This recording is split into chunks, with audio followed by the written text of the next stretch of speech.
यो क्षण केवल एउटा आगमनको क्षण होइन, यो भावनासँग जोडिएको एउटा पवित्र मिलन हो।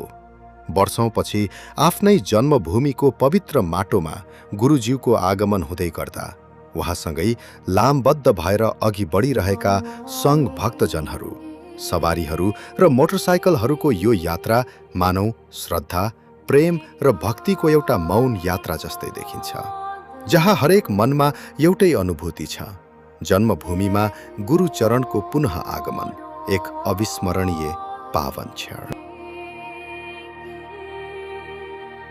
आफ्नो जन्मघरमा गुरुज्यूलाई स्वागत गर्न स्थानीय गाउँवासी, आफन्त, श्रद्धालु तथा शुभेच्छुकहरूको यो विशाल उपस्थितिले जन्मभूमिको वातावरण नै भाव विभोर बनेको छ।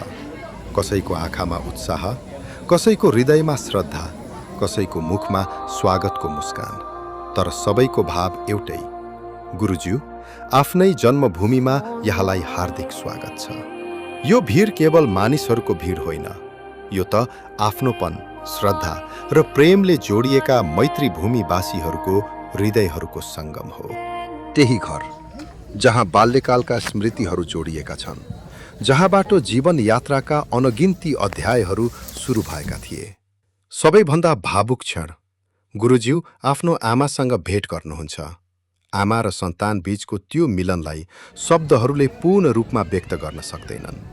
त्यहाँ न कुनै औपचारिकता छ, न कुनै प्रदर्शन, त्यहाँ केवल ममता, करुणा, प्रेम र भावनाको पवित्र मिलन छ। यस पावन क्षणमा गुरुज्यू र सोयाङमा ज्यूको दुर्लभ उपस्थिति उपस्थित सबैका लागि श्रद्धा र भावनाले भरिएको क्षण बन्न पुग्छ। दुई पवित्र उपस्थितिहरूको दर्शनसँगै त्यहाँ उपस्थित हरेक हृदयमा शान्ति र मैत्री भावको अनुभूति अझ गहिरो भइरहेको थियो। उहाँ गुरुज्यू र सोयाङमा ज्यूबाट उपस्थित सम्पूर्ण श्रद्धालु तथा शुभेच्छुकहरूले दर्शन प्राप्त गर्नुभएको थियो।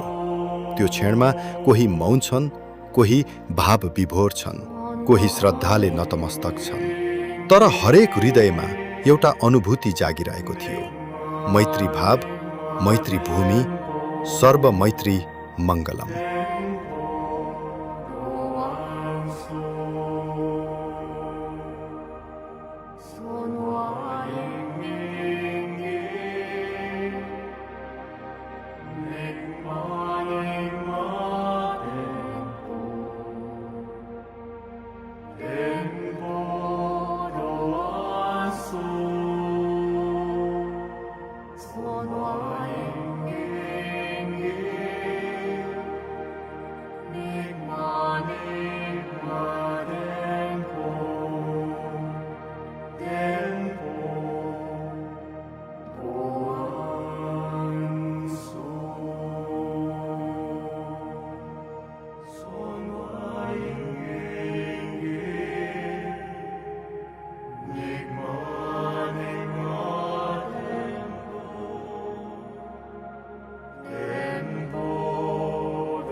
Enigma.